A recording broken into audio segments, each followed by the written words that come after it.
Thank you for watching today. It's another episode of Stand on Guard. I'm your host, David Krayden. Hope you're doing well on this August the 8th as we move into the last real month of summer. I hope you're all doing well. And thank you for watching and thank you for your support yesterday. That was a major breaking story about how the Biden administration conspired with the Trudeau government to attempt to undermine, censor, and deplatform members of the Freedom Convoy. This was a huge story, and I was so glad to be a part of it. Nobody noticed this before in this Freedom of Information Act request. That's FOIA in the United States. We call it the Access to Information in Canada, but it's the Freedom of Information Act in Canada. And this Gun Owners of America put out this appeal and requested information relating to what DHS, Department of Homeland Security in the United States, was up to. And they got this response that included information about how the Biden administration was working to suppress and deplatform the Freedom Convoy in Canada and working with the Trudeau government. And this was confirmed in various documents. And it's just like, whoops, weren't supposed to put that out there, folks, but they did. So it's quite interesting how these little accidents happen. But we'll be back in a minute with more. And my guest, Jim Ferguson, will be joining us shortly. But we'll be talking about what's going on over in Britain. So we are in a very precarious position in this country. We need political change, but we also need the resolve to resist.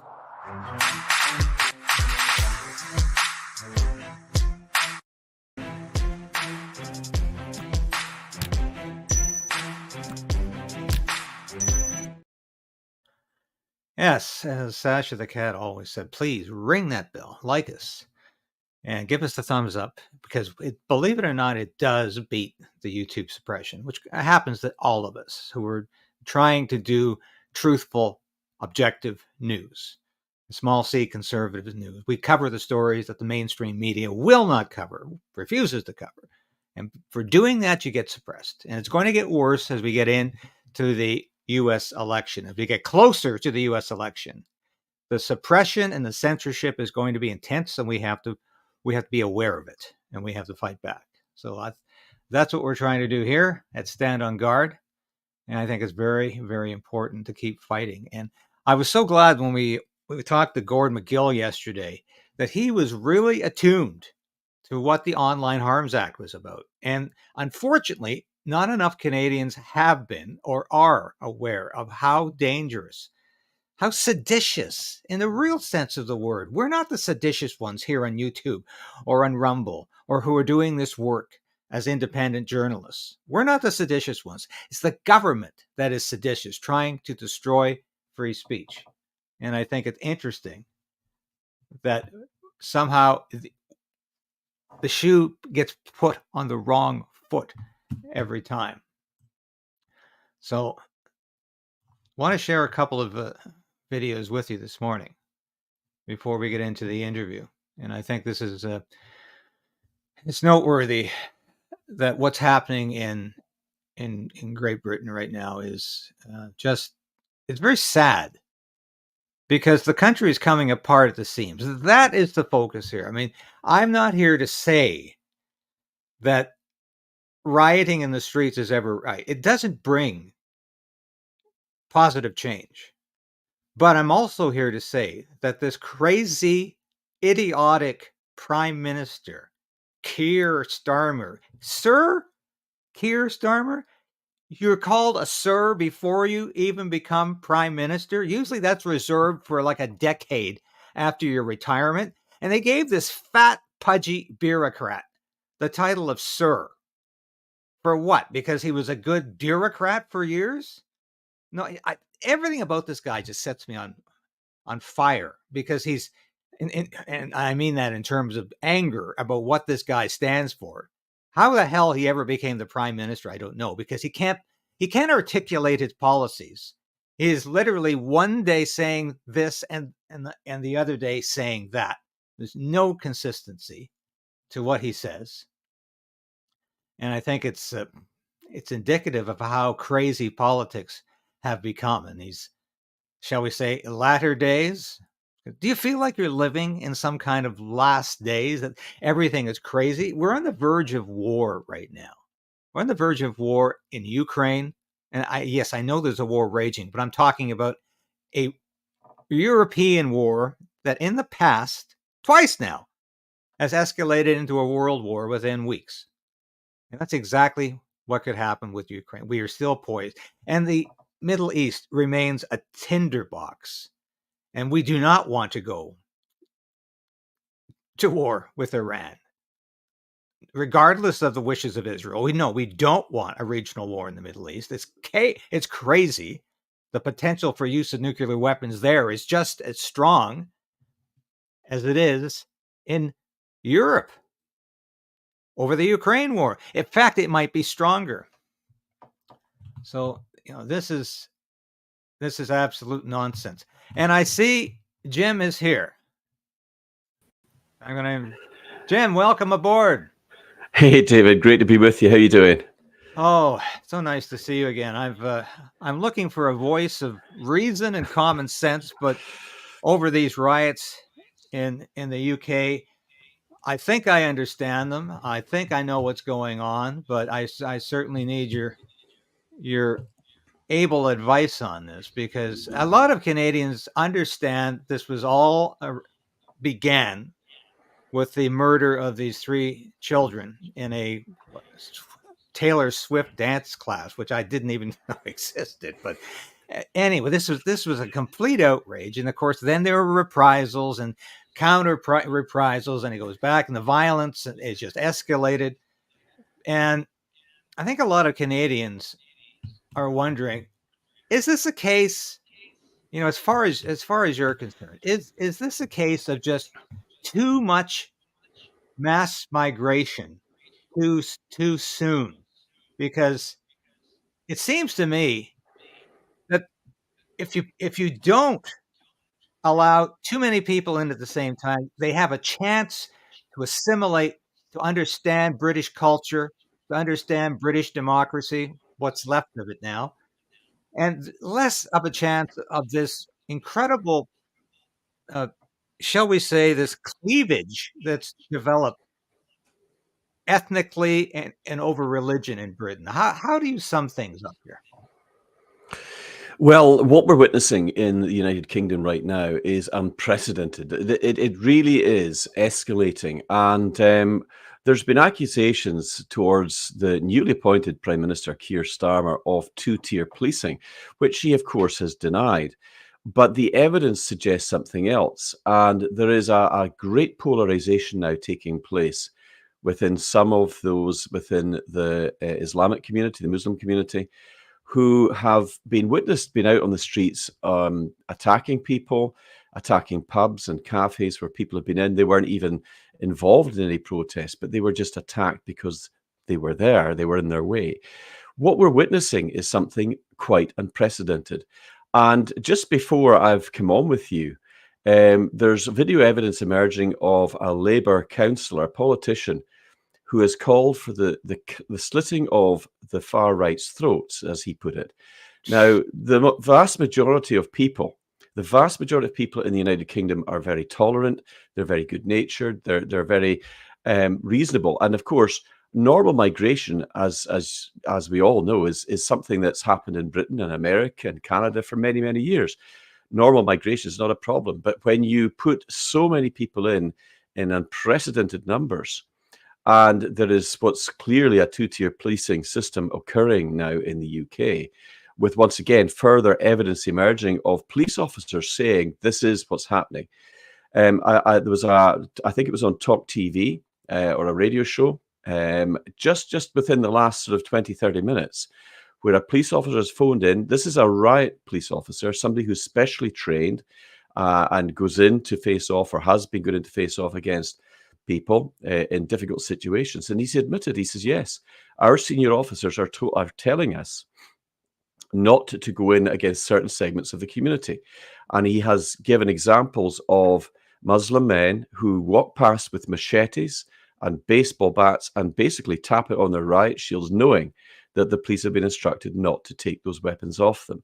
This is really, really bad in the UK, and particularly in England right now. But of course, Ireland is seeing all sorts of problems as well. So this has been building, I think, for a long period of time, not just since Labour came into power, but actually under the Conservatives, under Boris Johnson, Rishi Sunak before him as well. So we are witnessing a real problem, and it's becoming a situation where the two factions, if you like, are really looking for trouble. And the police, obviously, they're going by what their senior commanders are telling them and ordering them to do. But we're starting to see a clearer picture now. And there definitely is two-tier policing occurring, which, of course, is alienating a large segment of the population. Of course, millions of people in Britain are offended at being referred to as being far right. They're not. They're just decent, ordinary, concerned people worried about their children, the lawlessness, the attacks on their communities. And if they don't get a grip of this, then we could be plunged into a situation that is going to escalate even further. Okay, when you say escalate even further, do you think it's inflammatory to say civil war, as Elon Musk has suggested, or do you think that's potentially could happen? Well, I think Elon Musk is absolutely right. This could actually escalate to entire communities fighting against each other. It's crazy. It should never have been allowed to get to this point. But Keir Starmer has inflamed it. He's poured fuel onto the flames of this whole debate about mass uncontrolled illegal immigration. And of course, a lot of people feel deeply upset at being branded far right, when in actual fact they're just ordinary people. Many of them are actually working class people who are concerned about the increasing levels of crime, attacks on children, of course. This man who carried out the attacks on children. But then again, just this latest breaking story about this Labour politician who has called for the cutting of people's throats, who opposes them, and who's opposing mass illegal immigration. I mean, that is incitement to violence. Now, whether anything will happen to this politician, whether the Labour Party will take him in and just, whether he will face any kind of charges, I don't know. But he certainly should, because incitement to violence is a very, very serious thing. It's bad enough for anybody, any normal member of the public to say that. But for a member of the Labour Party and a politician and to boot to say things like that, that's got to be addressed, or it's going to inflame things even further. Well, it seems to me that could also be a hate crime, which, of course, the authorities are very liable to prosecute or charge if that person happens to be, as I've heard the phrase more often, an indigenous Briton. But I doubt that Labour member will be charged with any hate crime over this, if anything at all. But it seems to me that this, we hear the expression two-tier Kier, and I think what you're describing in response to the prime minister's actions, of course. I look at this man and I say, how in earth did he become prime minister? I understand the vote was split in the last election, and there was the anger with the Conservatives, and the Labour was there. But I have looked at this man's statements over the years. He has been so inconsistent. He will literally say something Tuesday and contradict himself on Wednesday. He has no consistency with his policies. He plays the voter populace like somebody plays the market. He is an absolutely outrageous liar at times. Mm-hmm. And I'd like to know how anybody became a sir before becoming prime minister. This is usually reserved for people 10, 20 years after their retirement from politics. Ask mm-hmm. Tony Blair. And here he is, a sir here. I mean, this is outrageous to me. What did he do to deserve to be a sir at this point in his life? Well, he's a globalist, of course. He's a globalist. He's chosen Davos over Westminster. He's publicly said this on television. He is an ardent globalist, like Sunak was before him. But the reason that Labour got into power with such a landslide was because, in large part, the British public were so upset with Sunak and the Conservative Party, because mass and controlled immigration has been going on since they were in power as well. So really, at the end of the day, it was a protest vote. But what they didn't realise was that by putting Labour into power with such a big majority, they were going to end up going into the mass illegal immigration in a much even greater way than what's going on before. So what he's done is he's a socialist, he's a globalist, and he's also attacking the free press. He's now telling people that if they even repost what's going on, if they even cover the news and they report the riots, that they could then be prosecuted. So this is a huge attack on freedom of speech. Journalists have a duty to report the news as long as they are doing it in a way that is factual and presenting with all the evidence. But he doesn't like that, because the globalists also know that they're actually losing the information war. They're becoming exposed for what they're really looking to do. And the whole subject of mass illegal immigration, which is taking place in Canada and in America at the southern border, of course, in England and Ireland, but France, Germany, Holland, the Netherlands, and other parts of Europe, is being done quite deliberately, David, because what the globalists really want is a one world government that they control. And strong national identities are a major obstacle for them in this. So by weakening nations, by causing destability within them, it makes it easier. It's a bit like the Hegelian dialect, problem, reaction, solution. So they're causing the problem, that's causing a reaction, and then they're going to offer the solution, which will probably be digital ID, central bank digital currencies, 15-minute smart cities, and all the control mechanisms that go along with it. They're effectively turning the planet into a prison planet. But I think while the likes of Klaus Schwab of the World Economic Forum talk about the Great Reset, what is actually happening is there is a great awakening taking place. And of course, the globalists fear that. And at their last meeting in Davos, their primary focus was on misinformation and disinformation. In other words, if it's not their narrative, they want to shut it down. They don't like people having minds of their own and speaking freely like you do and I do. And this is a big danger to them and their new world order. Well, speaking about disinformation and misinformation, of course, that's what we're facing here in Canada with the Online Harms Act coming in. Hopefully it doesn't pass third reading. It hasn't even got to second yet. But I think millions of people, tens of millions of people, watched that video of that poor older man sitting in his living room being accosted by two police officers, one sounding like Eliza Doolittle from My Fair Lady, and the other guy trying his best to say, buck up, fellow. It's okay. We'll get your meds for you. And he's saying, I'm being taken away. I'm going to prison for a social media crime. And I thought, all I could think was, my God, this is Winston Smith come to life from 1984. This is this poor man who can't do anything in his living room without the authorities, without Big Brother coming through his front door, picking him up, meds and all, carting him off to prison. And I'm thinking, Great Britain, this is the country of the Magna Carta. This is the country that spawned democratic nations around the world, including Canada, my country, Australia, New Zealand, and the United States, India. It brought the gift of free speech, the recognized right of free speech to the world. And now we have a country where you can't even text. You can't even say anything on YouTube without the police at your door. I mean, how shocking was that to you when you saw that?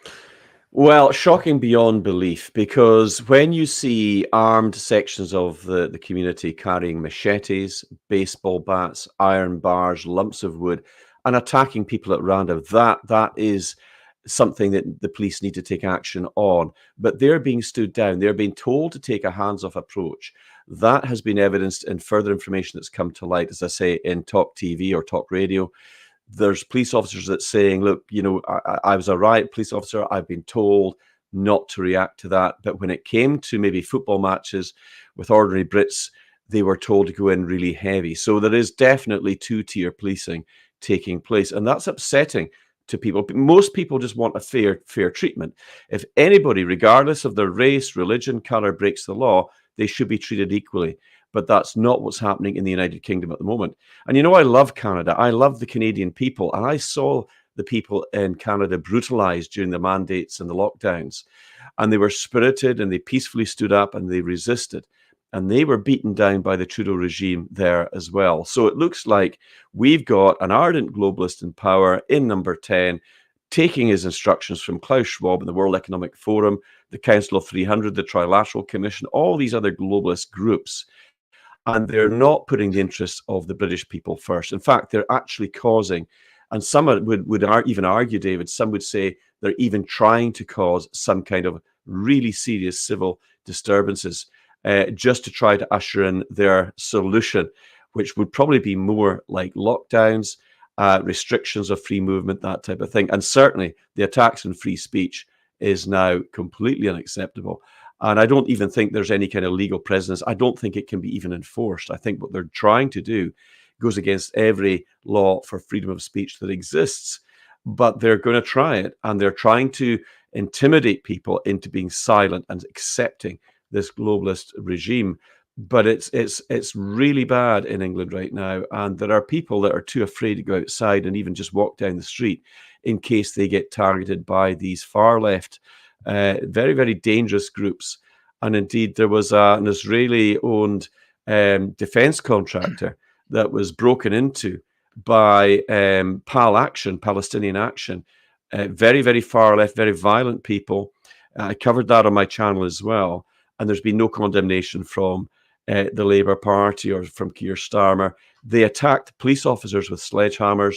They attacked the staff who were working in there, and they destroyed, I don't know how much value's worth of equipment, but they repurposed a prison van, smashed through the gates, smashed into the building, and yet nothing's been done about it. So, of course, the British public are getting upset when they see this two-tier policing injustice taking place, and it's going to aggravate the situation considerably more if it doesn't get brought under control.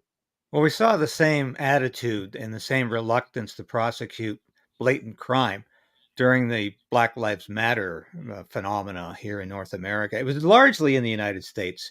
But of course, when they had a protest in Ottawa, Justin Trudeau was on hand to take the knee, just as the police were. I saw some of this video yesterday of the police taking the knee during the BLM protests and riots. And I thought, what this obviously was some kind of beginning to turning a blind eye to naked violence, to overt violence. And this was definitely a two-tier system at the time. I just want to play a clip here. I think you used this on your channel as well, but I really was impressed of how this British journalist, this woman, expressed her dismay, and I think you just touched on it with saying people are afraid to walk down the street. I'm going to do something which most journalists and presenters wouldn't dare do. That is going down the route of a particularly taboo story that is close to my heart, shall we say. And I'll tell you why. It's all about crimes and migrants committing crimes. And I'll tell you why this is particularly close to my heart, because to coin a favourite phrase of the left wing, it has been my lived experience over the past 3 years or so that a lot of crimes happening against women especially seem to be committed by people who aren't from this country. I've been followed home with a man in one of those Afghan colpole hats chuntering away in some language all the way to my front door. I had to hide in my neighbour's house and pretend I didn't live in my house because he was lurking around outside trying to do indecent things to himself. That's right. I've also had my phone robbed off me by a Roma woman with a scarf on. And I'm like, yeah, what are we doing here? Who are these people? Why are we importing all this stuff? I cannot walk down the street where I live anymore without weird men leering at me, making comments. Look, I'm not one of these Me Too movement women. When it was builders wolf whistling from vans, I don't care. Sometimes it brightens up your day. Because what they don't do is they don't get into your personal space. They don't trail you. They don't physically approach you. They don't follow you to your front door. It's a very different sort of more harmless thing, a wolf whistle, than some of the stuff I'm being subjected to now. And some of the stuff my best mate who lives around the corner, again, her lived experience. Also, guess what? A woman with long blonde hair. She has 4 teenage daughters. All of them now have at some point been sexually assaulted. They have been groped, they have been followed. They are scared living in London. What is going on? So I am going to keep talking about this. I don't care if people turn around and goes, you're a racist, because my safety and the safety of women in this country is paramount. That is way more important than offending certain communities who, quite frankly, have men with medieval values when it comes to women. And I ain't standing for it. So I'm going to keep on this subject. Yeah, I think a lot of people saw that monologue and were extremely impressed that she had the courage to say that. I'm sure that she's taken some heat from her station for doing that, and I'm sure she's had a lot of hate mail or hate email over it. But I think what she says is very profound and accurate. Obviously, that's her story.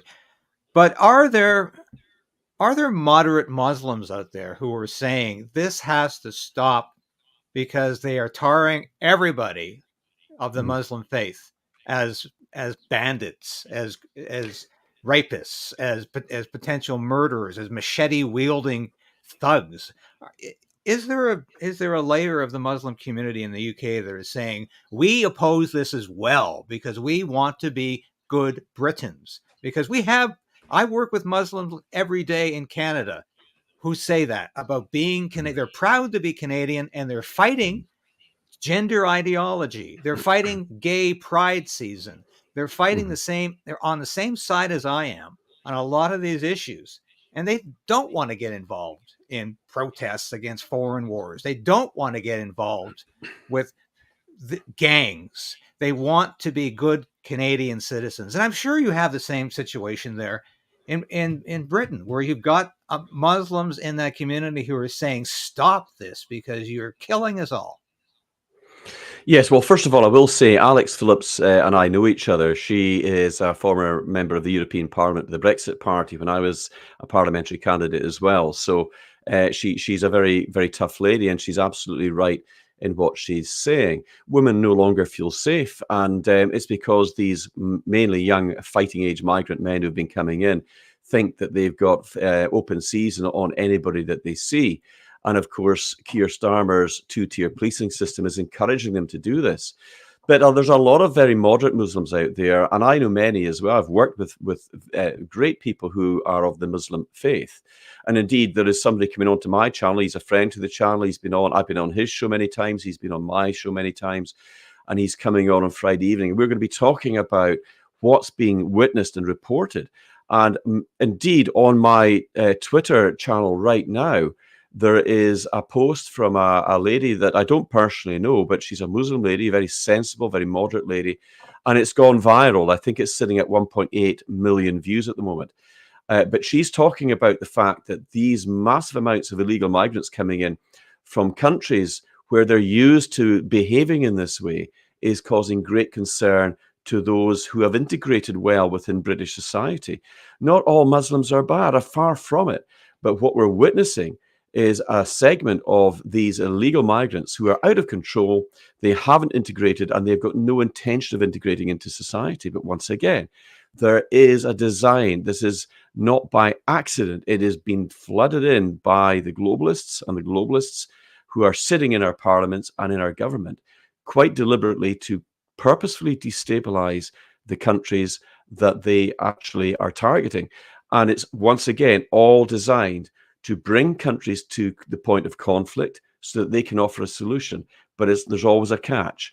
And they don't like strong national countries standing up, because that is a big obstacle to them and their new world order. So no, not all Muslims are bad at all. In fact, many of them on the moderate side are saying just how upset they are that they are being labeled now as being part of this extremist ideology, which is not the case. But there are large segments who most definitely are. And most of the illegal migrants who are coming in are like that, unfortunately. And they're being put up at the taxpayers' expense all over our respective countries. But they're bringing nothing but lawlessness and chaos to our communities. It's got to stop. Well, I think in the past, we have brought people into Canada just as you did in the UK. I mean, in Canada, of course, in the US had lots of immigration in the 20th century. But we had people in control of the government that realized you can't bring people in to a country if they have no jobs, if there are no jobs to provide, if the job market is low, and especially if they have nowhere to live. And that's, of course, where we are in Canada right now. We are having the same problem. We're on the verge of the same epidemic of violence because we have brought in way too many people who can't find work and who can't even find a home to live in. For people who have lived here their whole life, it is very difficult to find an affordable house to buy or an affordable apartment to rent. And if you just get off the boat or off the plane and you say, go to it, the inclination for ghettoization, and this is what I lay the blame on. We are creating ghettoization in this country as Europe has done and the UK has done, because we've just left these people to their own devices and said, go to it, folks. And of course, there's nothing really to go to except these enclaves where you see increasing radicalization, where you see people who refuse to assimilate because they say, what's to assimilate to? This country is really not offering me very much. But I think if there's any answer in all this, it's equal application of the law. That used to be a given in any democratic country. That used to be what Great Britain was all about. The rule of law and fair play, and that the law would treat you equally, no matter what the color. It didn't always work in practice, but the theory was strong, and there was always people in the political system who were willing to fight for that principle of equal application of the law, whether it was in India, whether it was in Canada, whether it was in Australia, whether it was in the home country of UK. And that was a strong principle. It's gone now. Clearly, it's gone with this wacko nut job prime minister you have. It is completely, it's history. But I think what you've said, and if anything should be evident to people, it's that clearly this is an orchestrated crisis. This is orchestrated by people like Keir Starmer because they want to create a crisis that only they can solve. And I think you've said this quite eloquently this morning, Jim. And that is exactly what's happening throughout Europe. It's happening in Canada, and it's happening in the United States. 25 million illegals. Some people say it's as high as 40 million illegals have flooded that country. They're taking jobs that nobody else will take in some cases, but they're taking the lowest paying jobs, and unemployment levels are much higher than officially reported. They're having a housing crisis in the US now, and all over the world this is happening. And if you think we're not being played by globalists here, that if you think that this crisis isn't being created so they can solve it, you're not being very perceptive. And that is key to me. While these globalist powers drum up the hatred, divide us, Jew from Muslim, Muslim from Christian, Christian from Jew, everybody fighting this war of religion and ethnicity, where it comes to exactly what has happened in the British streets now, where you've got people on the streets with violence, looking like this is complete chaos, and it is. Well, the globalists will step in and say, we have the solution. You might have to give up some of your freedoms, but you'll have security. And you've referenced some of those things: the digital currency, the digital ID. This will make us all safer, and 24-hour, 7-day-a-week surveillance. So you never have any privacy. And just like they used to say in the Soviet Union, the only time you really felt safe in private was at midnight in your bed, because you thought, well, maybe the state wasn't listening at that time. But of course, that doesn't even apply today, because the state can be literally listening to you at midnight in your bed if your phone happens to be nearby. So do you think, Jim, are we being played by the globalists here? Are we being set up? Yes, we are, because they want to divide us, whether it's along the lines of racial lines or religious lines, young versus old, along gender lines, whatever it is, they will try to sow division, and they're very, very good at it.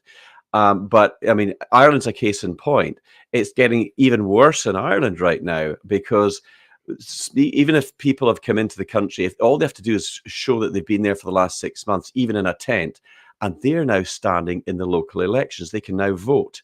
So the Irish population is only 3 million strong. That's of the indigenous Irish. But the Irish population has swelled to 5 million. So that additional 2 million is largely from illegal migration. And these are all young men aged between 19 to 30 with no jobs, and they are acting in a predatory way. And once again, the Irish government is globalist in their thinking as well. So they are infiltrated as well. So we are seeing potentially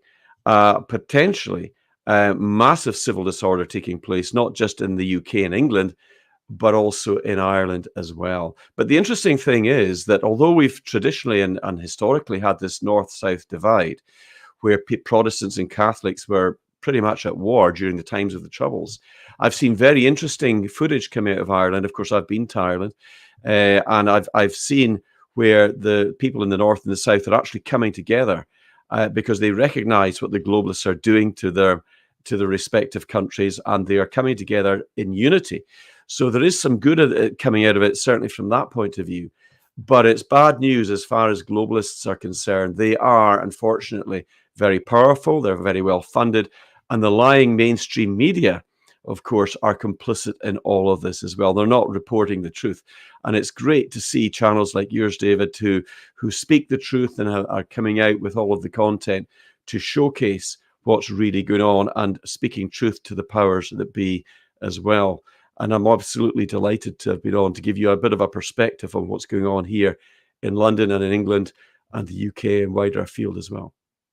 Well, I think it's important to get to the facts, to get to the truth about this, because if you watch the mainstream media, as increasingly fewer and fewer people are doing in these times, but if you just watch the mainstream media, you would believe that this is all about some crazy right-wing Nazis just for some reason just resenting all of this mass immigration and just going out in the streets for no reason at all and creating havoc and chaos and violence. And I think we need to know exactly what's going on.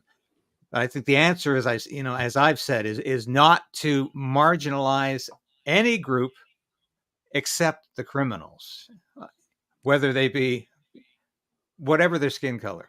But we need equal application of the law, and we need to get back to true equality and not equity and not double standards and not the idea that one group has more rights than another. And we have gone down this road so long of collective rights, saying that, well, you have rights based on your race, on your religion, that other people don't possess, and that just inevitably will create chaos and resentment and the kind of anarchy we see in the streets. But that's exactly what's going on. It's so clear, and yet people like Keir Starmer and the rest of his and the conservatives are doing the same thing. They were putting up a smokescreen and saying it's all about those bad white people in Britain who just resent anybody coming into the country. And of course, that's never been the case. No. But mass migration, I think, that is a lesson that Europe is still learning. There's pushback in Europe against mass migration. Unfortunately, this election was a bust because Labour, even though it got not that great in terms of the popular vote, it got a huge majority of seats in the House of Commons. And I think that is a tragedy. But I don't think a lot of people were suggesting this was going to be a Labour dynasty. I don't think that's going to be the case. But my fear is that we're not going to see another election in the UK because the globalists will assume responsibility for that. And I fear that in Canada as well, because Justin Trudeau, of course, is increasingly unpopular. His government is increasingly unpopular.